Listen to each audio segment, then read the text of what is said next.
तो आज हम कामला शमसी का एक नॉवल होम फायर, बहुत ही मशहूर पाकिस्तानी नॉवल, उसकी बात करेंगे।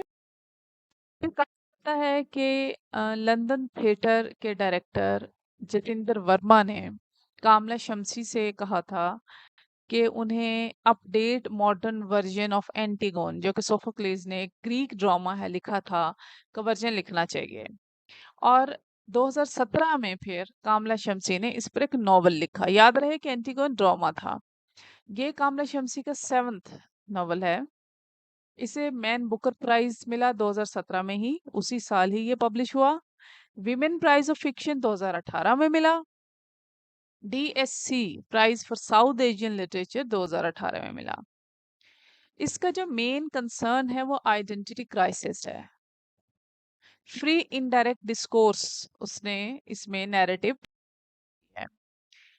जकार्ता पोस्ट को एक इंटरव्यू देते हुए कामला शमसी ने कहा था, when I read the play which has at its center two sisters who respond differently to the legal repercussion of their brother's act of treason।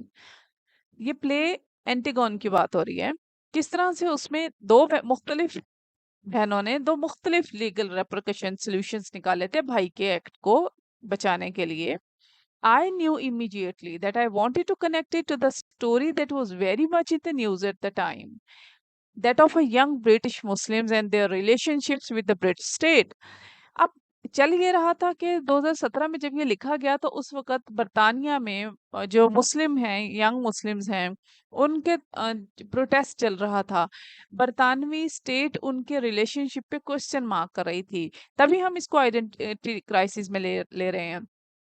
तो अब वो उन दोनों को कनेक्ट करना चाहती थी। उसी बरतानिया की ताज़ा जो सनसनी खबरें थी, उसको एंटिगोन से कनेक्ट करना चाहती थी। उसने कहा कि when you right a novel, you don't think about subjects as being sensitive और नॉट। जब आप कोई भी क्रिएटिव काम, कोई फिक्शन, कोई नॉवेल लिखते हो, तो आप ये नहीं सोचते हो कि वो ठीक है या नहीं, या उसके बारे में सेंसिटिव नहीं होते। You just think of them as being interesting and complex. आप सिर्फ ये सोचते हो कि दिलचस्प हो और थोड़ा सा घुमा फिरा कर कॉम्प्लेक्स होना चाहिए, ताकि वो इंटरेस्टिंग और क्यूरियस रहे। And you wonder how to tell them in a story that's about a group of characters. और आपको सिर्फ ये सोचना होता है कि आपने किस तरह से उन कैरेक्टर्स को लेकर एक स्टोरी में बना। कहानी घूमती है दो फैमिलीज के गिर्द, पाशा फैमिली और loan family. Pasha family Pakistani family है। आदिल पाशा और जैनब पाशा, दोनों मियाँ बीवी की डेथ हो चुकी है। नॉवल के शुरू में ही बताया गया है कि दोनों मौजूद नहीं है। आदिल पाशा एक जिहादी थे जिनकी अफगानिस्तान में डेथ हुई, और जैनब पाशा की जब डेथ हुई तो उनके दो छोटे बच्चे अनीका और परवेज, ये दोनों 12 साल के थे। इस्मा बड़ी है, तो इस्मा ने फिर अपने दोनों बहन भाइयों को पाला है। और अब जब नॉवल चल रहा है तो ये 19 साल के दिखाए गए हैं, और बताया है कि किस तरह से इस्मा की एक टीचर हिरा ने अमेरिका से इस्मा को कहा है कि अब चूंकि उसके उसके बहन भाई जिनकी वो परवरिश कर रही थी वो बड़े हो गए हैं, तो इस्मा को अपनी स्टडीज को परसू करना चाहिए, और अब इस्मा जो है वो अमेरिका जा रही है। अनीका लंदन में है, और परवेज सारी दुनिया घूमने के लिए निकला है। लोन फैमिली जो है उसमें करामत लोन और टेरी लोन मियाँ बीवी हैं। करामत लोन पाकिस्तानी है, और उसने टेरी लोन जो कि ब्रिटिश है, उसने ब्रिटिश नेशनैलिटी के लिए उससे शादी की है, और यहाँ पर वो एमपी था पाकिस्तान में। और अब वहाँ जाकर उसने मजीद अपने आप को स्टेट्समैन बनाने के लिए और पॉलिटिशियन बनाने के लिए और लोगों की सिंपैथी और वोट गेन करने के लिए एक अंग्रेजनी से शादी की जिसका नाम टेरी था। उनके आगे दो बच्चे हैं, एयामन लॉन और एमिली। एमिली का इतना जिक्र नहीं दिखाया गया, पर एयामन जो है वो हीरो है। कहानी वहीं से शुरू होती है कि जब इस्मा पीएचडी सोशियोलॉजी के लिए अमेरिका मैसेच्यूसेट्स जाती है, और उसे हीथ्रो एयरपोर्ट पर काफी देर तक रोका जाता है, क्योंकि वो एक मुस्लिम बैकग्राउंड से है, मुस्लिम गर्ल है, उसने हिजाब किया हुआ है, तो उसका इंटरोगेशन पीरियड बहुत लंबा है। ये आइडेंटिटी क्राइसिस यहीं से ही शुरू हो जाता है। यूएस में फिर वो अपनी स्टडी परसू कर रही है, और साथ वो जॉब करती है एक कैफे में। उसी कैफे में उसकी मुलाकात एमन से होती है। एमन 24 साल का है और इस्मा 28 साल की बताई गई है। कुछ टाइम के बाद ये बात खुलती है कि यामन करामत का बेटा है। वो इंसान जो हिपोक्रेट है, वो इंसान जो इंसानों की मजबूरियों से खेलता है, वो इंसान जिसने पॉलिटिकल गेन के लिए अपना रिलीजन, अपने लोगों को भुला दिया, उनको बैक कर दिया और फिर वो बरतानिया आ गया। सो इस बात पर इस्मा और यामन की आपस में मुंहमारी होती है, बहस होती है और वो हार्श हो जाते हैं और फिर ये उनके दरमियान में डिस्टेंस क्रिएट होता है। लेकिन इसी डिस्टेंस को देखते हुए हीरा, जो उसकी ट्यूटर, जो उसकी टीचर, जो उसकी पैटर्नाइज्ड, जो उसकी गॉड फादर रही है, वो उसको कहती है कि अब उनको दूरियां खत्म करके आपस में दोबारा बात करनी चाहिए। परवेज जो दुनिया घूमने के लिए निकला है, मुल्क मुल्क जा रहा है, असल में वो सीरिया जाना चाहता है आईसिस को ज्वाइन करने के लिए, जिसे फारूक ने वर्गलाया है। फारूक उसके दोस्त का कजन है और फारूक उसको एहसास दिलाता है कि किस तरह से उसका बाप, जो कि खुद जहादी था और आईसिस में था, और उसको किस तरह से मारा गया। तो अगर परवेज भी ज्वाइन करेगा तो फारूक उस सारे लोगों से भी मिलवाएगा जो उसके बाप के हम असर रहे थे, और वो उनको उस सारे प्रोसेस से भी गुजारेगा। और जब भी वो चाहेगा उनका मीडिया सेल छोड़कर, जो कि वो चाहता है कि मीडिया विंग ज्वाइन कर ले, तो जब भी प्रवेश चाहेगा वो वहां से आजाद होकर आ सकता है। इस सारी लालच में और बहकावे में उसने परवेज को आईसिस ज्वाइन करने के लिए सीरिया बुलाना।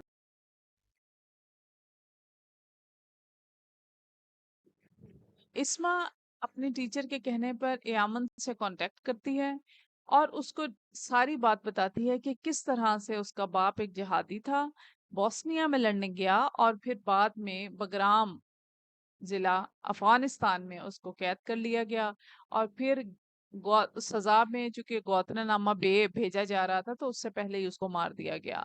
और उसको उसके बाप से करामत से ये गिला था कि जब उसको का ये कहा जा रहा था कि जी आप डेड बॉडी बाप की दे दी जाए, तो उसके बाप ने, करामत ने उसके बाप की डेड बॉडी से इनकार कर दिया था और साथ नहीं दिया था, जिस वजह से इस फैमिली को करामत से नफरत है।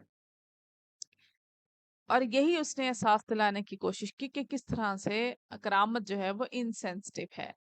यामन इस मौके पर थोड़ा अपोलोजेटिक हुआ, लेकिन उसने बेटे का रोल परफॉर्म करते हुए अपने बाप को ही डिफेंड किया। फिर उसने बताया कि वो लंदन जा रहा है, क्योंकि ये अमेरिका है, ठीक है, इस्मा अमेरिका में है, वो लंदन जा रहा है। तो उस फिर इस्मा उसको एक एमएमएस का एक पैक देती है रैप करके, अपनी लंदन में अपनी पड़ोसी, अपनी आंटी को देने। जब वो डिलीवरी के लिए आंटी की तरफ नेबरहुड में, तो उसकी मुलाकात अनीका से होती है। आपको याद है अनीका इस्मा की ही छोटी बहन है। अनीका उसको ये देख कर कि वो करामत का बेटा है और वो बरतानिया ब्रिटिश नेशनैलिटी होल्डर है, तो उसको अपने साथ अटैच करने की कोशिश करती है और सेक्सुअली भी उसके साथ अटैच करती है। कुछ हफ्तों के बाद जब ये रिलेशन हो जाता है, रिलेशनशिप कायम हो जाता है, तो अनीका को उससे प्यार होने लगता है, जबकि यामन को पहले, बहुत पहले ही हो चुका होता है। लेकिन अनीका इस एहसास के बाद उसको ये बता देती है कि वो यामन से प्यार नहीं करती, लेकिन उससे बस दोस्ती है, और उस दोस्ती की वजह उसका भाई है, क्योंकि वो आईसिस के जाकर वहां पकड़ा गया है और उसको वापस लाना मकसद है।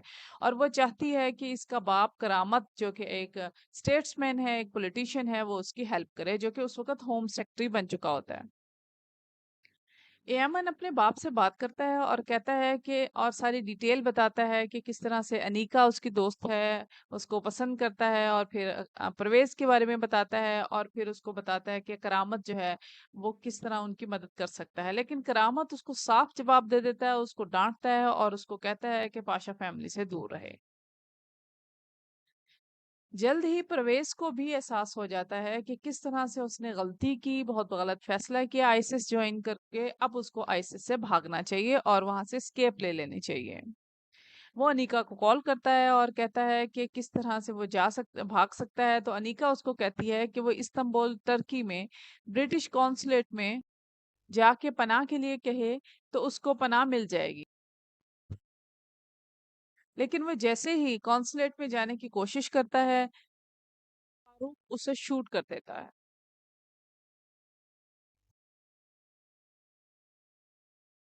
इस बात पे जब उसको इस्मा को ये खबर मिलती है कि उसके भाई की डेथ हो गई है, तो इस्मा फौरन ही अमेरिका से लंदन की तरफ फ्लाई करती है।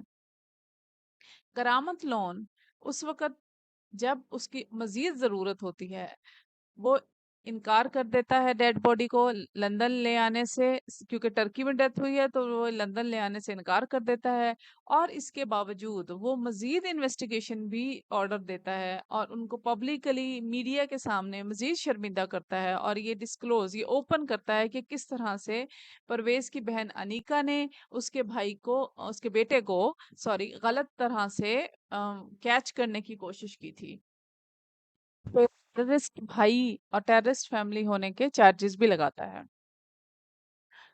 करामत मजीद ये करता है कि परवेज की जो ब्रिटिश नेशनैलिटी है, ताकि उसकी डेड बॉडी ना लाई जा सके लंदन में, ब्रिटिश नेशनैलिटी को ख़त्म करवा देता है और ये ऑर्डर देता है कि उसकी डेड बॉडी अब कराची पाकिस्तान में ही जाए।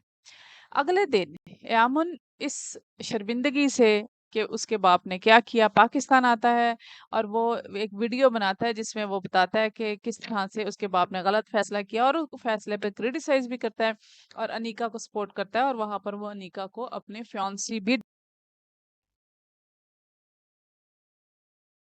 पाकिस्तान में एक खबर बहुत तेजी से फैल जाती है यामन के यहाँ पर पहुंचने की, जो कि वहां पर जहाँ पर डेड बॉडी पड़ी है एक पार्क में नियर ब्रिटिश हाई कमीशन, वो वहां पर पहुंचता है और उसके पहुंचने पर ही लोग उसको देखते हैं और फिर दो लोग उसकी तरफ भागे हुए आते हैं और उसके गिर्द एक्सप्लोसिव बॉम्ब के उसके गिर्द उसकी पेट पर, उसकी कमर पर बेल्ट बांध देते हैं। लोग भागने की कोशिश करते हैं वहां से, एमन भी अपने आप को छुड़वाने की बहुत कोशिश करता है लेकिन वो छुड़वा नहीं पाता और वो चीखता है और अनीका को कहता है कि वो उससे दूर चली जाए और वो भी लोगों की तरह उससे वो खुद को बचाए। लेकिन अनीका भागी हुई उसी की तरफ आती है और फाइनल आके उसको एम्ब्रेस, उसको गले लगा लेती है और फिर ब्लास्ट हो जाता है। नॉवल का एंड इस तरह से किया है, कामला शमसी ने लिखा है कि to lovers in a park eight piece. इसकी ट्रेजिक एंडिंग है, इसमें रोमांस है, इसमें फैब्रिकेशंस है, इसमें रियलिटी है, इसमें एंटीगोन का कॉन्सेप्ट है। इसमें डिफरेंट व्यूज उसने डालने की कोशिश की हैं, जो कि उसके बकौल जब राइटर लिखता है तो वो कुछ नहीं देखता, बस ये देखता है कि इंटरेस्ट। Thank you.